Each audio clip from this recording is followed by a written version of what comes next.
الحمد لله حمدا كثيرا طيبا مباركا فيه ملء السماوات والأرض وملء ما بينهما وملء ما شئت من شيء بعد. أهل الثناء والمجد أحق ما قال العبد وكلنا لك عبد. اللهم لا مانع لما أعطيت ولا معطي لما منعت ولا ينفع ذا الجد منك الجد.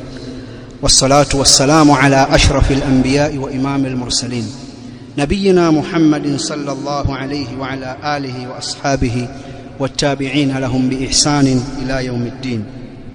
Ndugu zangu waislamu, bilkhusus vijana wa zama za Mtume Muhammad sallallahu alayhi wa alihi wasallam walifanya kazi kubwa sana katika kuupeleka mbele Uislamu, na wamekuwa ni kiigizo kizuri kwetu sisi. Kadhalika vijana wa wakati wa masahaba walifanya kazi kubwa sana katika kuupeleka mbele Uislamu, na mabwana wakubwa hawa ni kiigizo kwetu sisi. Mimi nataka tuiangalie hali yetu sisi vijana wa Kiislamu wa sasa, hasa nyinyi ambao ni Muslim professionals, nyinyi wana taaluma wa Kiislamu. Mbona nyinyi au sisi hatupo katika jukumu la kuupeleka mbele Uislamu? Kwa nini sisi hatupo? Kuna shida gani? Mbona sisi hatupo katika shughuli za Uislamu na shughuli za Waislamu za kimaendeleo? Kwa nini hatupo sisi? Kwa nini sisi hatupo misikitini hata kwenye kutekeleza ibada? Miji mikubwa tunendeni msikitini baada ya swala ya Ijumaa kama hivi, uliza madaktari wako wangapi hapo, wanyoshe mkono. Wahandisi wako wangapi, wanyoshe mkono. Wahasibu wako wangapi, wanyoshe mkono. Walimu wako wangapi, wanyoshe mkono. Wataalamu wa kompyuta wako wangapi, wanyoshe mkono. Wafamasia wako wangapi, watu wa maabara. Waweza kupata katika kila fani niliyoisema hiyo mtu mmoja mmoja tu. Mifano hii ishawahi kufanyika. Mko wapi nyinyi? Sasa hivi hamwezi kusema tuko wachache, hatuko wachache. Vijana wanasoma, shule zipo, vyuo vikuu vipo, wanasoma wengi, wanamaliza. Wako wapi? Mbona hampo misikitini kwenye kufanya ibada? Nyinyi ibada zenu mwazifanyia wapi? Mbona kwenye madaris nyinyi vijana wa Kiislamu professionals hampo nyinyi? Mbona katika vikao vya misikitini, kwenye shura za misikiti za kuzungumza maendeleo ya Waislamu nyinyi hampo? Mkashauri utaalamu wenu kwamba wewe ni architect, ni mchoraji, unatoa ushauri wako wa kichoraji, nyinyi mbona hampo? Au kwenye programu ambazo zinaleta maendeleo kwa dini ya Kiislamu, nyinyi mbona hampo? Mbona nyinyi Muslim professionals hamna moyo wa kujitolea? Kwa nini kuna hiyo shida? Hamwezi kujitolea mali mnayoipata katika mishahara mnayoipata?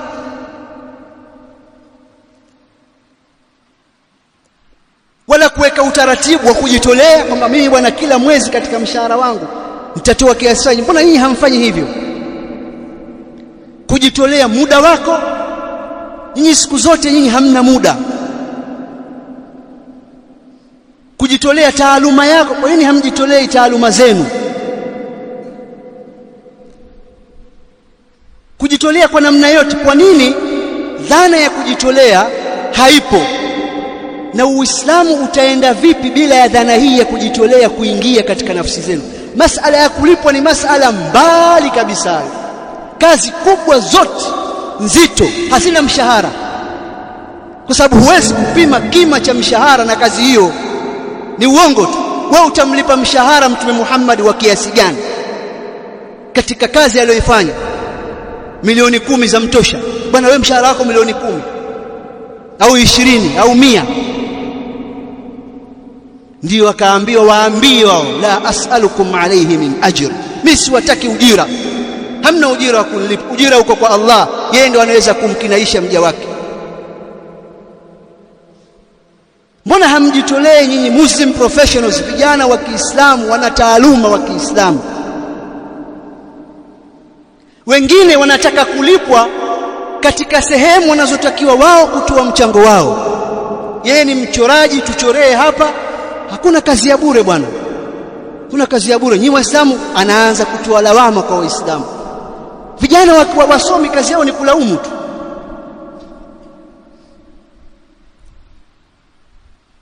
Halafu mnawashangaa maustadhi bwana, wanawake 4, mshahara hana, anaishi. Hamuoni haya nyinyi kwamba walimu wa dini wanahangaika, wanapambana na dini hii katika mazingira magumu? Nyinyi mko na mishahara, hamtoi mchango wote. Hamuoni haya? Wengine mtake kulipwa katika kazi mnatakiwa kutoa michango. Je, jambo hili limesababishwa na ule mfumo wa elimu ambao mmekwenda nao? Mfumo labda umewaondoa katika masala ya dini, mkaona dini haina maana, dini ni ushamba, huwezi kuvaa kanzu, utakuwaje Muslim? Kuna kipindi kilipita Muislamu msomi mwenye degree 1, 2 au PhD holder hawezi kuvaa kanzu, sababu ni mambo ya kilokali yani. Hivi juzi ndio wameanza kuona watu maprofesa, madokta, watu nini, maustadhi wengine wana degree zao tena za nzuri tu, first class, huko wanavaa kanzu, ndio mtu ana jambo la kawaida kumbe. Lakini labda ni ile athari ya mfumo, mnaona dini ni ushamba labda. Na kama fikra yenu ndio hiyo, basi hiyo ni hasara kubwa sana. Uzoefu unaonesha wanataaluma wa Kiislamu ambao wengine ni nyinyi na wengine ni nyinyi watarajiwa, wao wanashughulika na mambo yao ya maisha. Ataondoka asubuhi nyumbani kwake kwenda kazini katika miji mikubwa kama Dar es Salaam.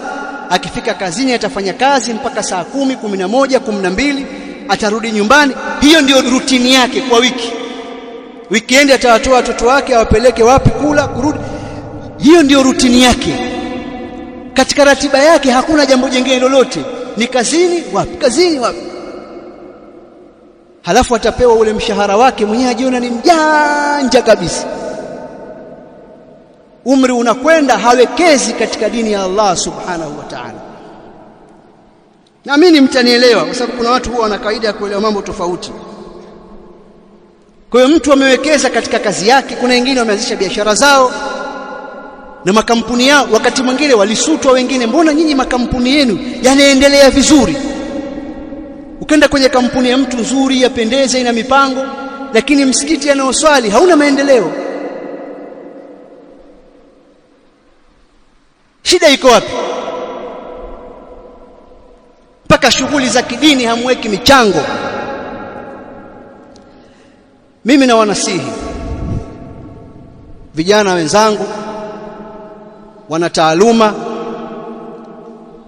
kwamba muithamini dini yenu, na fikra za kwamba dini ni ushamba ndiyo fikra za kishamba sana hizo. Muithamini dini yenu, dini yenu ndiyo rasilimali yenu.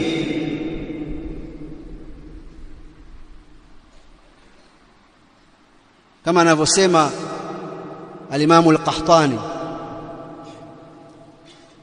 kwamba dini ndiyo rasilimali, fastamsik bihi fadhaya'uhu min a'zami al-khusran. Kuipoteza dini ni katika hasara kubwa sana.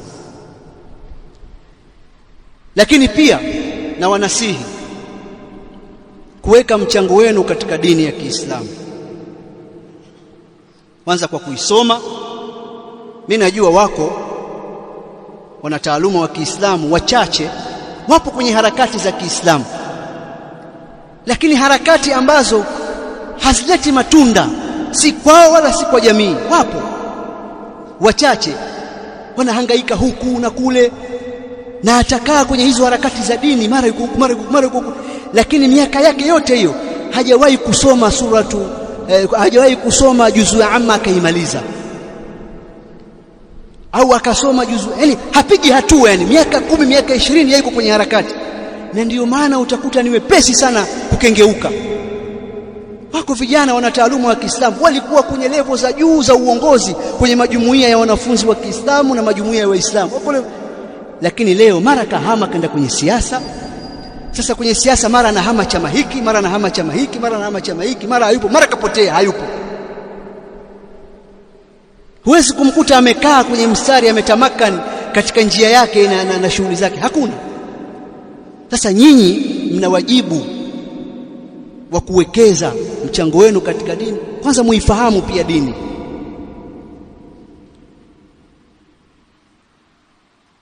Kwani huko zamani kipindi cha mtume na kipindi kilichofuata na kipindi kilichofuata na daula mpaka Uislamu ukawa uko juu kabisa, hizi shughuli nyingine za maisha zilikuwa hazipo. Watu walikuwa hawajengi nyumba, kwani nyumba ikijengwa si inahitaji utaalamu. Watu walikuwa hawafanyi biashara, si wanafanya biashara. Watu walikuwa hawaumwi wakapatikana matabibu, si walikuwepo matabibu. Mbona hayo yote yalikuwepo na maendeleo yalikuwepo? Maana kila watu na level yao. Tunasema zamani, wajua sasa hivi sisi watu wa engineering tunasoma mambo magumu sana, kwa sababu sasa hivi tunajenga magorofa. Kwa kiwango chao watu wa zamani walikuwa na taaluma ya kuishi na waliishi kwa taaluma hiyo. Kulikuwa kuna watu wengine, watu gani? Si ndio hao ambao anajenga nyumba, wanafanya biashara, lakini msomi wa dini, anayejua dini kisawa sawa. Abdurrahman bin Auf ni sahaba wa Mtume sallam, katika wale 10 waliobashiriwa pepo katika hadithi moja, yeye yumo. Wakati wa Umar anaondoka baada ya kuwa ameshachomwa kisu na karibia kufariki, akaona hali yangu isiponi, alipendekeza majina ya watu 6 wawe makhalifa. Mmoja katika hao ni Abdurrahman bin Auf. Ina maana kulikuwa kuna uwezekano Abdurrahman bin Auf kuwa khalifa wa Waislamu. Kina Abdurrahman bin Auf alikuwa ni mfanyabiashara mkubwa, tajiri. Tena inasemekana mali aliyoiacha ukiiconvert sasa hivi, basi hakuna tajiri yoyote anaweza kumfikia utajiri wake. Lakini alikuwa anayo fursa ya kuwa khalifa. Na ukiwa khalifa unakuwa kiongozi wa nchi, unakuwa kiongozi wa dini, utasimama katika mimbari kuhutubu, utatoa maelekezo ya kidini. Na maana alikuwa uwezo huo anao.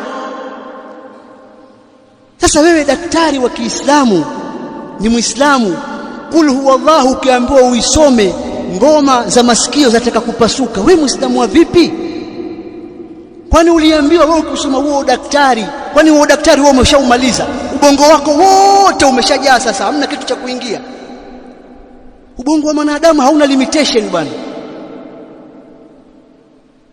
Huo daktari ulionao wewe, kuna wengine wamekupita mara 10 yake na hawajaumaliza chochote katika ubongo. Kuna watu wamehifadhi, kuna watu wamefanya kazi kubwa ya dini.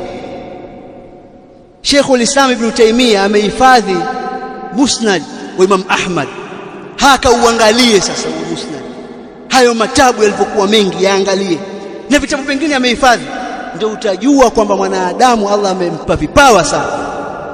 Hivyo ulivyoona vivyo ni vitu vichache sana. Unao uwezo wa kuwekeza katika dini yako, ukajifunza dini, ukaitekeleza na ukaipeleka mbele yote utakavyokuwa. Na hilo ndio ninalowahusia mimi. La kila mtu akaamua akae kwenye biashara zake, kwenye kazi yake, ofisini kwake alikoajiriwa huko, hatoi mchango wa kimali, basi watu wakae, alafu subirini. Halafu muikumbuke aya iliyomo katika suratu Tauba, Allah aliposema qul in kana abaukum wa abnaukum wa ikhwanukum wa azwajukum wa ashiratukum wa amwalun iqtaraftumuha wa tijaratun takhshawna kasadaha wa masakin tardawnaha ahabba ilaykum min Allahi wa rasulihi wa jihadin fi sabilihi fatarabbasu hatta ya'ti Allahu bi amri inna Allaha la yahdi alqawma alfasiqin. Sema Muhammad, waambie in kana abaukum, ikiwa baba zenu, wa abnaukum, na watoto wenu, wa ikhwanukum, na ndugu zenu, wa azwajukum, na wake zenu, wa ashiratukum, na jamaa zenu, wa amwalun iqtaraftumuha, na mali mlizozichuma, wa tijaratun takhshawna kasadaha, na biashara ambazo mnaogopa kuharibika kwake, wa masakinu tardawnaha, na majumba mazuri mazuri mnayoyapenda.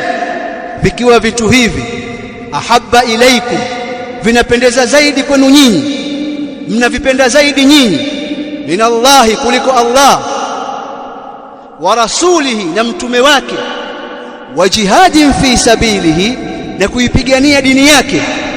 Ikiwa hivyo nilivyovitaja mnavipenda kuliko Allah na mtume wake na kuipigania dini yake, fatarabbasu, basi nyinyi ngojeni tu, tulieni, hatta yati Allahu biamrihi, mpaka Allah atakapoleta amri yake. Subiri, jiwekeze, tulia huko kwenye makazi yako. Wewe hujifunzi dini, ufanye chochote, kaa tu, mirija wacha ifunguke. Ile mirija inapoanza kufunguka sasa ukaanza kufurahi, kesho tu watu wanakwenda kuzika. Kwani uliweka dhamana wewe utaishi miaka yote hiyo? Uliweka dhamana hiyo?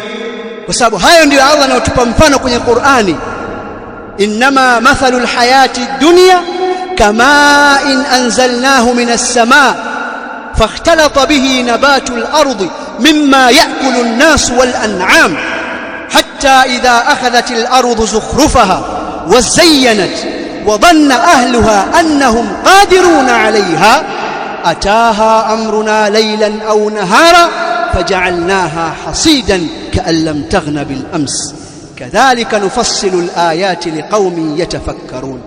Hakika hapana vingine, mfano wa maisha ya dunia ni kama maji tuliyoteremsha kutoka mawinguni yakachanganyikana na mimea ardhini, miongoni mwa mimea wanayokula watu na wanyama, mpaka ardhi itakapokuwa imechukua pambo lake na ikapambika inapendeza, na yule mwenye ardhi ile na shamba lile akawa anayakini kwamba atavuna, amepanda, amewekeza, mambo ni mazuri.